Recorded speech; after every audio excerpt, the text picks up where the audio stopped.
Welcome to Produce Talks. This whole business is based on relationship and friendships. Food is darn simple. What can we do? What are other countries doing? How important it is for industry to be talking about this. We're going back to the farm. We're going back to the whole food. Hi, I'm Wylie Burns, the Education and Training Manager at CPMA.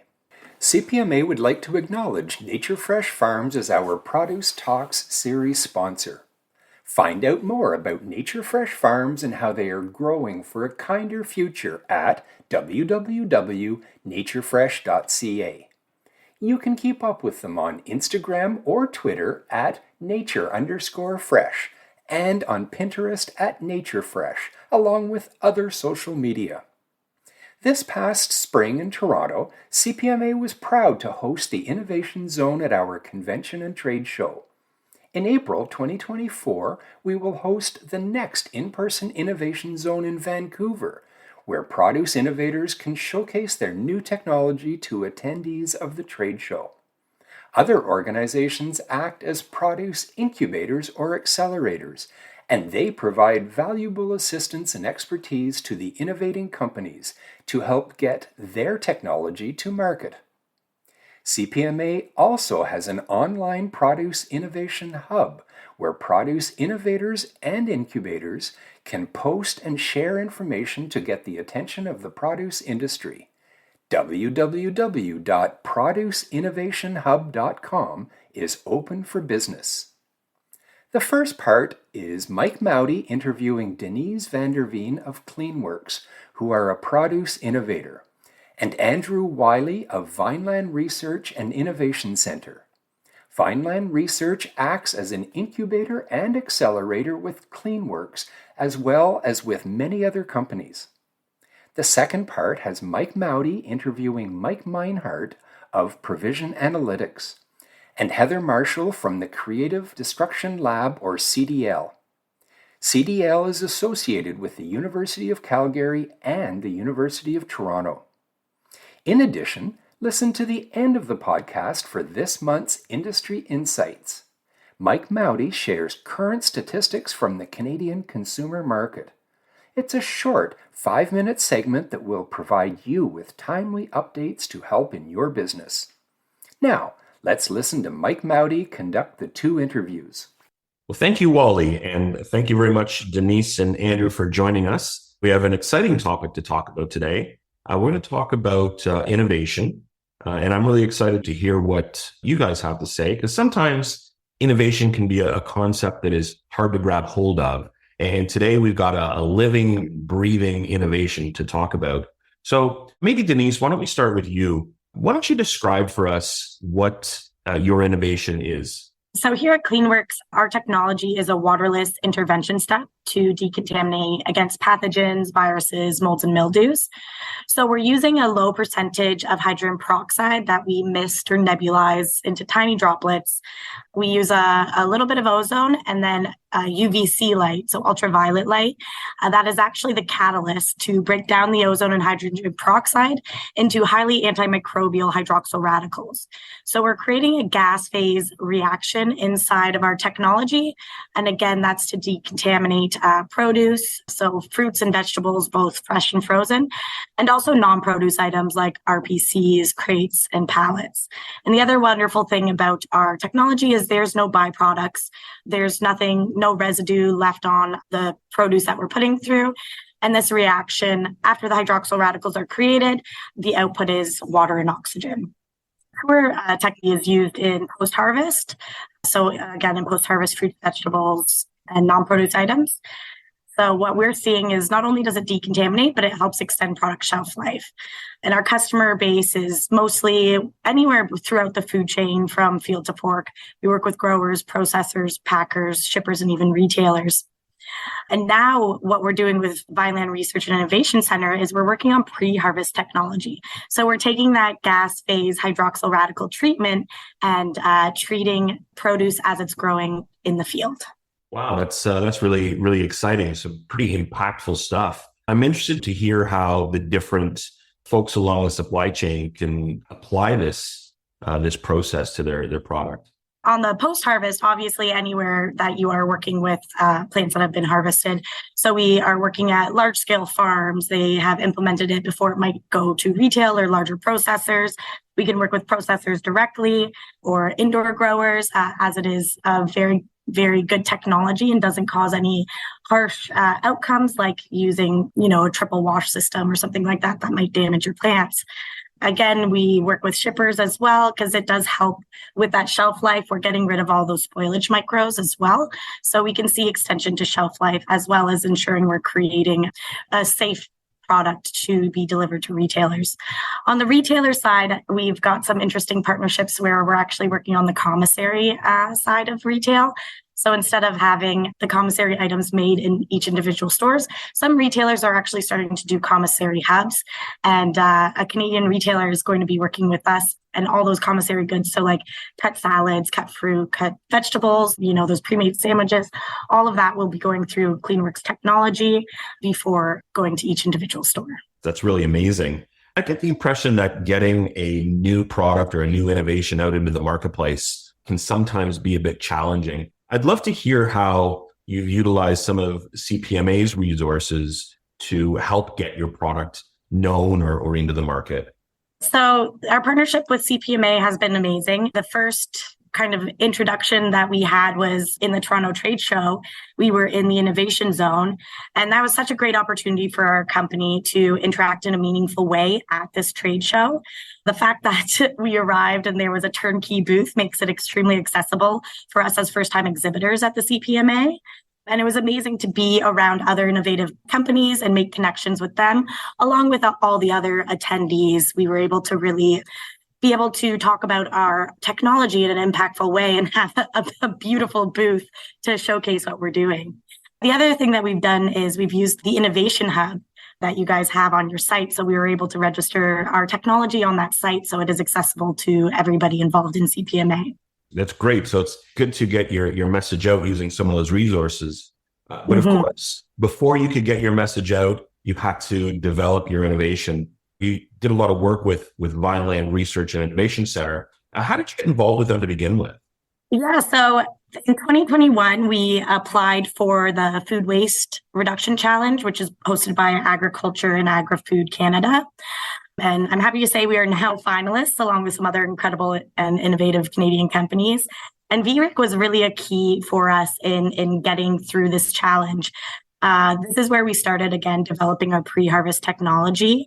It's not only to decontaminate against pathogens, but we really wanted to see the effects on things like powdery mildew. Powdery mildew has been a huge problem here in the Niagara region, especially with our amazing wineries and grape growers here. So the original idea we had was to test on grapevines, and now we've expanded that into spinach, arugula, and indoor strawberries. But during that first phase of what they call FWRC, so Food Waste Reduction Challenge, we didn't know how we'd be able to test it, how we'd be able to inoculate powdery mildew, and how we'd be able to quantify those results. So having VRIC, which obviously is one of Canada's leading horticulture and research innovators, right in our backyard, it only made sense to seek them out for answers and create this ongoing relationship because their expertise and their ability to target the powdery mildew and keep those vines within that hoop house that they have there and understanding how to inoculate them and again quantify and measure these results, we relied on them and of course Andrew Wylie to help us develop that and understand what those results were. So Andrew, VRIC, I think that's what you called Vineland. So how did you get involved in this project, Andrew? For starters, CleanWorks, they came to us with this really cool prototype, and it already had a lot of the details worked out.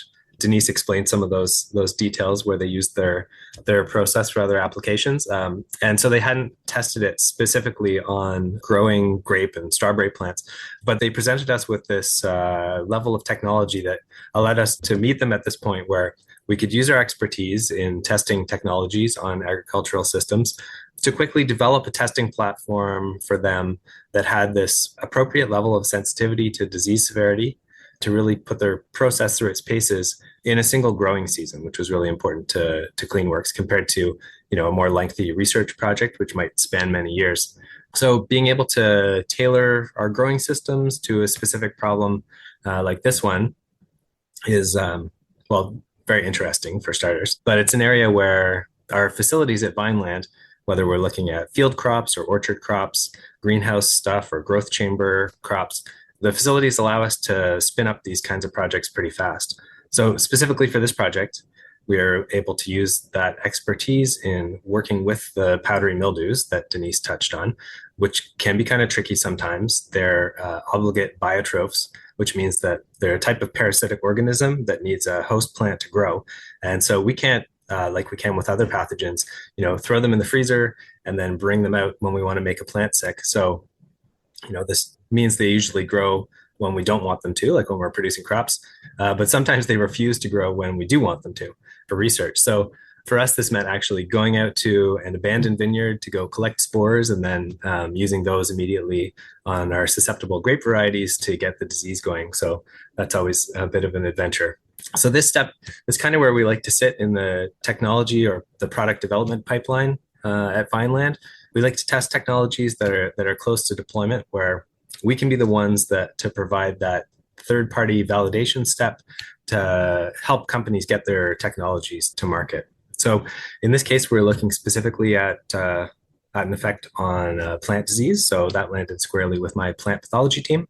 But we have expertise in a variety of areas that we like to bring to bear on these types of projects. So, for example, if CleanWorks was looking for work on market insights or consumer preferences on their process, or say they were pursuing an automation component or something like that, we have all of these different programs that can support that sort of work. So, we also do long-term research projects that go for many years, but for companies like CleanWorks looking to get solid research done on this shorter time frame, that's where we can help. And I think with CleanWorks, it was a really good fit. Now, you'd said that you have facilities for vineyards, field crops, and greenhouse crops. The CleanWorks program, where was that mostly situated? So that one for the pilot scale grapevine tests that we did last year were housed in a hoop house, which allowed us to promote the infection of powdery mildew on grapes. We also have some full-scale, commercial-scale grape testing happening right now with an even cooler machine that CleanWorks engineered and produced. And then strawberries also going on in the hoop house that we have. So the hoop house is a kind of like it's a low-tech greenhouse environment that we house on our Victoria Avenue farm here at Vineland. And it's a good intermediate between field production and greenhouse production that allowed us to use the process. And powdery mildews can produce disease very effectively when they're inside and they're not getting rained on. So these tests could have worked equally well in the hoop houses or in greenhouse, potentially even in a field. Oh, for sure. Yep. We had the really cool prototype that I told you about.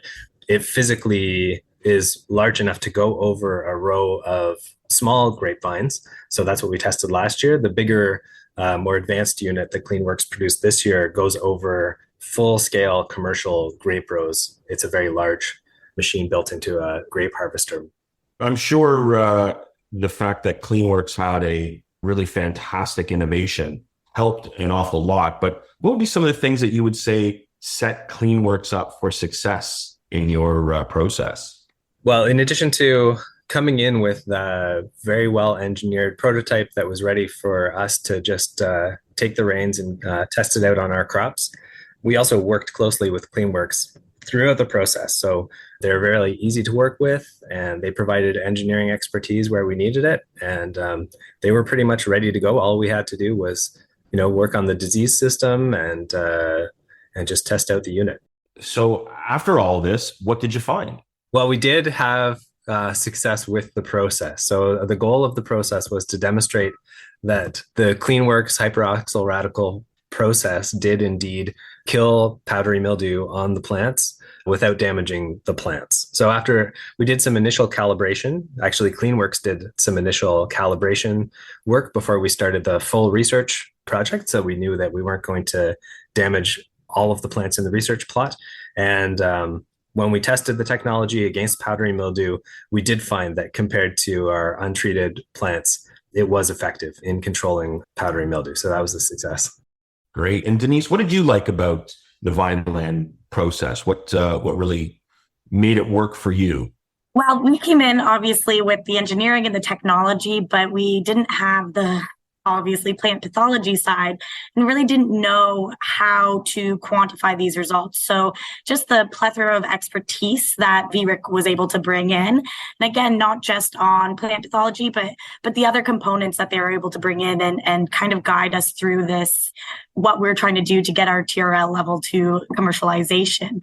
So again, last year we were testing with a smaller prototype, and this year, again, we're on the grape harvester and testing at our amazing partners of Alan and Brian Schmidt of Vineland Estates, who have given us some of their field. But Andrew came in with some really great ideas after year one about what should this next step of testing look like.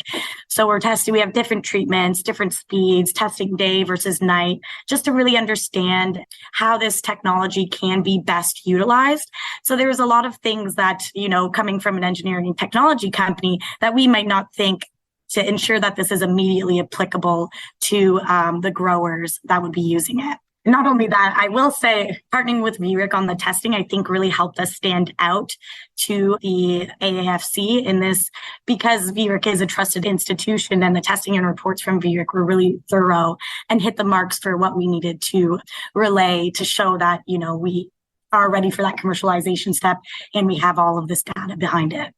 So I'm sure we have two types of listeners with us today. A group of them, I'm sure, are listening and thinking, this is a great product that will solve a lot of my problems. If there's someone who's thinking that, how can they get a hold of your product?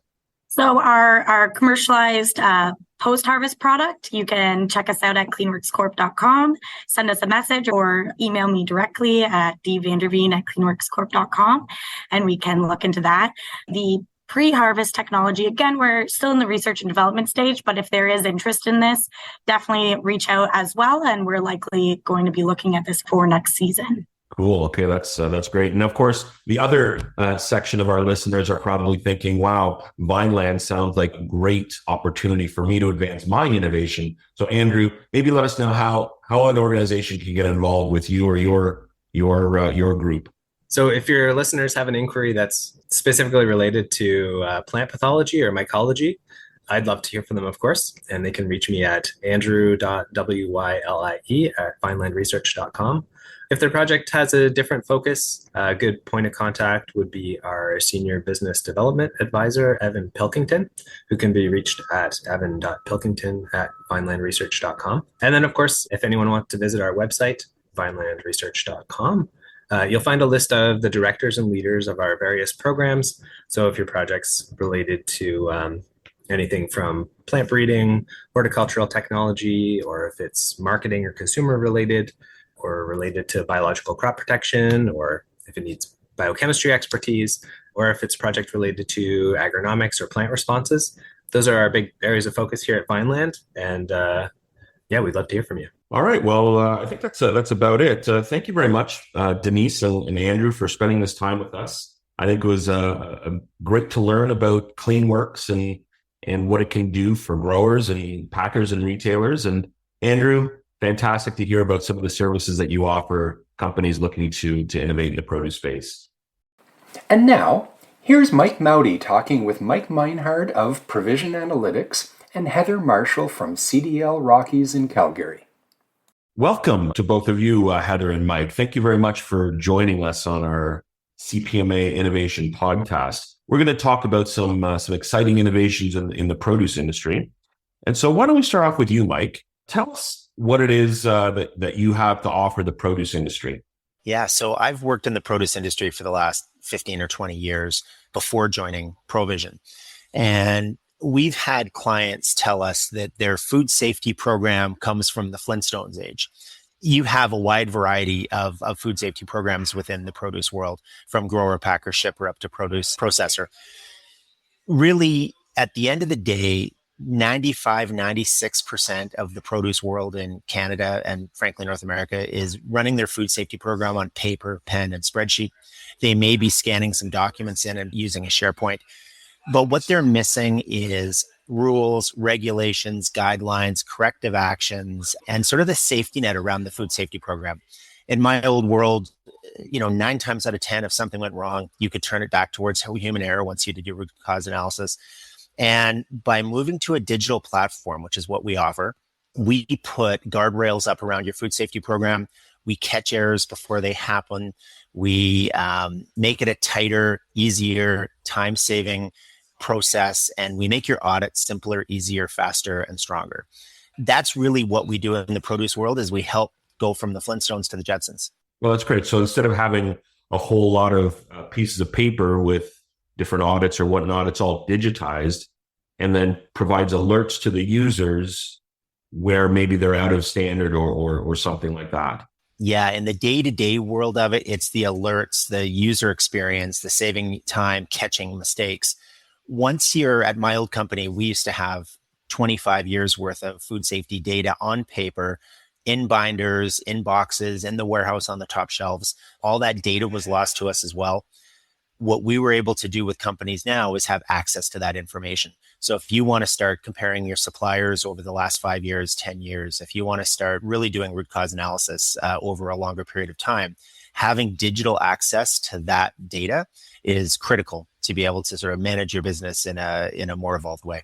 So that's great. So you mentioned a lot of different stops along the supply chain that can use this service. Who is it primarily for? Grower, packer, shipper, and produce. That's where our key wheelhouse is. Those are the companies that we're talking to every day. So we could be all the way down to a small family farm where a husband and wife are the two people who use the platform, or we could be with your biggest produce companies in Canada who have 5, 6, 10 facilities. They're running a couple of different programs. They're being audited every week, whether it be by their GFSI standard, their customers, outside audits across the board. So really, it's across the board within the produce industry. And how did you utilize some of the services from CPMA to help get your innovation up and running? So I've been going to the CPMA as long as I've been in the produce business. And if you're working in produce in Canada, or frankly, in the US as well, the CPMA show is Disneyland. That's where everybody is. That's where you're going to find everybody involved in the industry. So it doesn't matter if you are a grower, packer, shipper, if you're a trucking company, if you're a packaging equipment company, if you're a tech company like we are, if you're playing in that world, the CPMA trade show is where you need to be every year. By being at that gave us an opportunity as a young company, almost a coming out party, and let people know in one place who we are, what we do, and how we can help them. And really, that's why, since we have been a company, we've been at the show every year. Well, that's good. And you exhibit at the show as well as walk it? The first year we walked it. Second year we were in the innovation zone, which was a great sort of toe in the water to sort of get into the world. And coming up the next year, we'll probably have a 20-foot booth. A real transition. This innovation zone, what was unique about it as opposed to having a full booth in the show? So for our standpoint, it was a lower cost entry. So we had a smaller footprint, lower cost. We were in a tight area where we must have been 10 or 12 other young, innovative companies. So people who were looking for that would come to the innovation zone and we would get exposure to them. Certainly anybody in leadership with CPMA, anybody that, is heavily involved in CPA was stopping by that booth to see who the companies were, what we were up to. So we had a number of leads come from just people traveling through the innovation zone. But for us as a young company, it was a great hybrid step from we're going to go to the show, we're going to walk the floor, and we're going to talk to potential clients at their booth, to us having a less expensive, less risk step to go in and be part of the innovation zone. And like I said, next year we'll have 20 feet and we'll be front and center strutting our peacock feathers. Yeah, that's great. So a great inaugural way to get your foot in the door with something that was simple to set up and, like you said, a little less expensive. And what about the Innovation Hub? Were you able to get a listing on the Innovation Hub? Yeah, so it was more for us a list of people and people interested in innovation that we could really a coming out party for us. Who are you? What do you do? With the right people who are involved in that world. For us, more the show, like really the show's Disneyland. It's where you want to be. It's where, the world is going to meet you in the produce world. So we were more focused on that side of it, but, and really leverage that as much as we could. But, from the hub standpoint, people were coming to us as well. That's good. So obviously the CPMA isn't the only entity that helped you get your foot off the ground.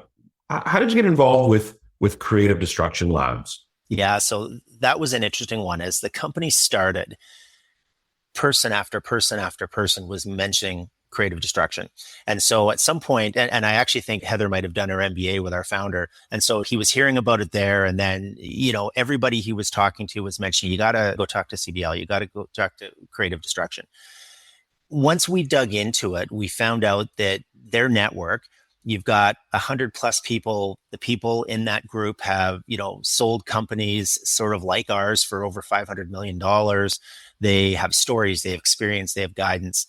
And so, once you have 10 or 15 people saying you need to check out creative destruction, at some point you're crazy if you don't.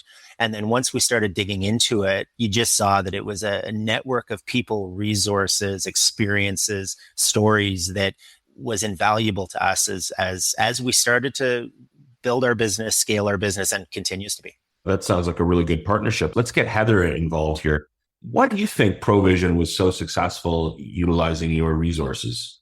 Yeah, great question. So, I think there's a few things. I think with Creative Destruction Lab, as a venture, you really get out what you put in. And I think the Provision team came to CDL, as Mike said, really having done their homework, having really been thoughtful about applying to the program and what they wanted to get out of the program. They knew which mentors they were meeting with and who they wanted to meet with.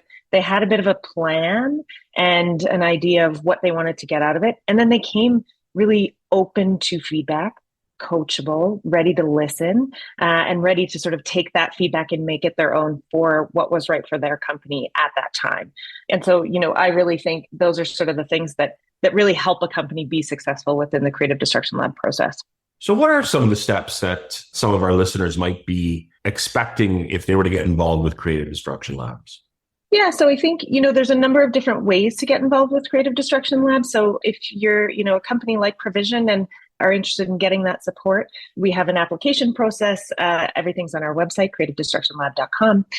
We also have a newsletter that you can sign up for on that website if folks want to learn more and sort of stay in touch with us. And then, of course, we're on LinkedIn. Folks can follow us at CDL Rockies. We post a lot of stuff there about sort of current goings on and any of our deadlines and ways to get engaged. But really, we just welcome folks to reach out anytime and get to chat with someone on the team. That's really the best way, or someone who's gone through the program like a Provision. Maybe explain what some of these mentors, how they add to the process. Yeah, so all of our mentors are volunteer. So they're volunteering their time to support early stage science-based companies. So they come to us from all over the world. I think we have a global network now of over 1,200 mentors that work with early stage companies. And they are folks who have founded, operated, exited businesses of size and scale who are really coming back with a goal to helping founders and helping them ideally not make some of the same mistakes they might have made and provide that guidance and mentorship in order to help them move their company forward and just provide that early support when you're really at those early stages and really want to focus on or need help focusing on the objectives and what will move your company forward in a sustainable way. If I can add to that, we have mentors who have become investors, mentors who have become board members, members who have become investors and then board members, and all access to those people came through Creative Destruction Labs and that relationship. What I've found with our mentors, because we have several of them that have a couple things, is we had a mentor and then other people kind of gravitated to us because they thought we had an interesting offering and sort of a business that had some potential. And once they did that, they got to know our business. They had a wealth of experience and success in other businesses that were, adjacent to us or similar to ours in some sort of way. And as a young company, access to that information, to those stories, to, hey, watch out for this, that happened, or maybe you should look at this, maybe your ideal customer profile isn't right. Maybe you're not going to them the right way. It's almost to this point, it's for sure weekly at this point. It may be daily that we're getting feedback and great information from people who have had, a remarkable amount of success in business similar to ours in the past. I really believe that that mentor group, whether they became board members or not, has been a springboard for us that has dramatically escalated our growth. What's amazing, you describe this environment of going to creative destruction labs and being surrounded by people who have either been there or have been doing it all of their lives, or other groups who are going through the exact same things you're going through. And I can see how just that environment would help grow your thought process and your ideation and really bring the whole project forward. It sounds like a pretty amazing experience for anybody who goes into this process. Yeah, it definitely has been for us. And, we met a number of the other companies that are part of creative destruction in that process. And, the feedback was the same from everybody, but it certainly has been a great experience for us. Heather, what sort of capacity do you have for other, up and coming produce companies? Yeah, we have lots of capacity. We accept 20 to 25 companies into our ag specific stream, ag and food stream at CDL Rockies in Calgary every year. So every cohort year. It is tough to get into. So Provision went through a lot of steps and a lot of vetting in order to get into the program. We accept 20 to 25 companies about this time every year. So lots of capacity to help those early stage companies. That's great. So a lot of vetting and you have to put a lot of things together, Mike. At the end of the day, was it worth it? Yeah, 1,000 times over. That's great. That's great. Well, thank you very much to the both of you. Great story. And I'm glad to see the success that together you've been able to accomplish. So thank you for joining us. And I hope to see you at the next trade show in Vancouver. Sounds great. We'll see you then. Awesome. Thanks for having us. CPMA has made a significant effort to get to know the Canadian produce consumer better. As a result of these efforts, we have new data about what consumers' preferences are and their purchasing habits, and how they're affected by things like inflation. We've added a new segment to our podcast series called Industry Insights. Each month, we'll hear from experts like Mike Mauti, CPMA's own consumer guru, who will provide our listeners with just a taste of what we've learned about the Canadian consumers this month. So welcome again, Mike. We're always very interested to hear what the Canadian produce consumer has to say. What can you tell us about today? Well, thanks a lot, Wylie. I really appreciate being back. Every once in a while, at least since the beginning of this last bout of inflation, we like to go back to our panel and ask them a few questions about how they're feeling about produce prices. And so that's exactly what we're going to talk about today. A little bit about how people are feeling about pricing and what they're doing about it to alleviate the pressure at the cash register. Yeah, I imagine consumers are only thinking one way about the current produce prices. But what can you tell us? Well, I can say that they're still feeling the crunch. It was somewhere around 88% of our panel is telling us that they feel prices have increased at this point relative to 12 months ago. That's a pretty big number, of course, but I can also tell you that in a small way that is starting to shrink a little bit. We've been seeing numbers hitting the 90% range for that exact question, and now we're seeing it dip a little bit below 90%. So maybe that's just a discussion about the margin of error in our survey, or it could actually mean that people are starting to feel a little bit better, or at least that they're feeling that maybe we've hit a bit of a peak. In a little bit, we'll talk about how people are responding to this inflation that might cement that idea that people are starting to think that we've maybe hit a peak. But what's interesting about how people are feeling, it's not felt the same way across the board. For one, we find that females have a little bit more anxiety around higher prices. We see that just around 90% of females are saying that produce prices have increased versus 12 months ago. But it goes a little bit deeper than that, because we asked them, do you feel it's changed a little, or do you feel it's changed a lot? And 74% of the females said that they felt it changed a lot. And that's in comparison to only 63% of the males when they answered the same question. So a little bit more feeling of inflation amongst the females. And the same can be said about older generations. It just so happens that the older panelists answering this question did feel that anxiety a little bit more. In fact, 79% of people aged 65 years or older said that they felt that produce prices have increased a lot, and 95% have felt that it's changed at all. That's compared to just over half, or about 54% of the 20 to 34-year-olds who feel that produce prices have increased a lot. So across the board, I think we can say that everybody is feeling the pinch to some degree, but it's the older generations and the females amongst us that are feeling it a little bit harder.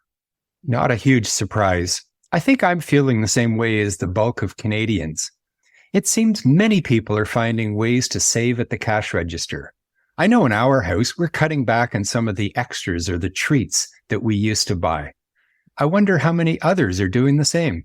It's a good point, Wally. I mean, people are doing a broad spectrum of things to try and alleviate that pressure or to save at the cash register. The one that we keep hearing over and over again is people are looking for specials. They're looking for the deals to save money on certain products throughout the week. 80% of our panel said that they're looking for more specials, which is the number one tactic that they're using to save money.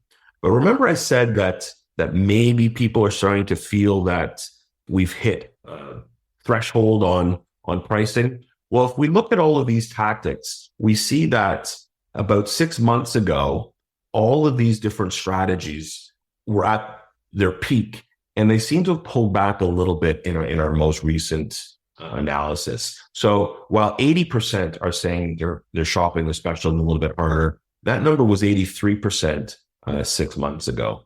And likewise, people going out to restaurants less frequently, people who are spending less in some of the specialty departments, people who are changing to discount stores. All of these tactics, while remaining still strong amongst the grocery shoppers, they are taking a bit of a dip from where we were 6 months ago.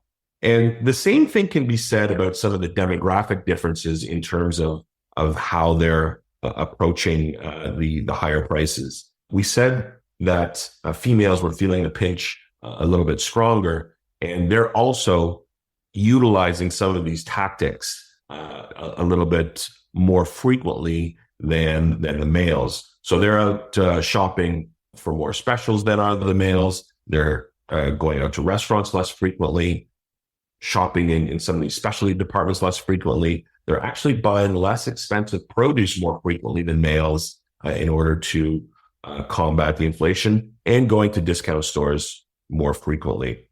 And then when you're looking at different age groups, the youngest amongst us are selecting to shop at discount stores in greater numbers than are some of the older generations. And interestingly, they're also turning to canned produce as an alternative to fresh produce in order to save money. And we see that same tactic being used with people who are lower income. So they're buying more canned fruits and vegetables. They're also buying frozen fruits and vegetables more frequently than people in the higher income brackets. And they're also going to discount stores more frequently than people in higher income brackets. So there's a lot of tactics across many different demographics, and they're all being used to a great degree. Just there are these minor differences amongst the demographics. And it'll be interesting to see the next time we go to the panel to talk about inflation, if these numbers continue to trend downward. People still have to eat. So it sounds like people are adapting to the new pricing in the grocery stores. Thanks for the update. We look forward to hearing more from you next month. Thank you, Wally. I look forward to it. Thank you, everyone. And to the listeners, thank you for listening. Remember, you can subscribe to Produce Talks at Google or Apple Podcasts and on most other podcast players. Until next time, fill half your plate with fruits and veggies, continue to seek out new knowledge, and basically never stop growing.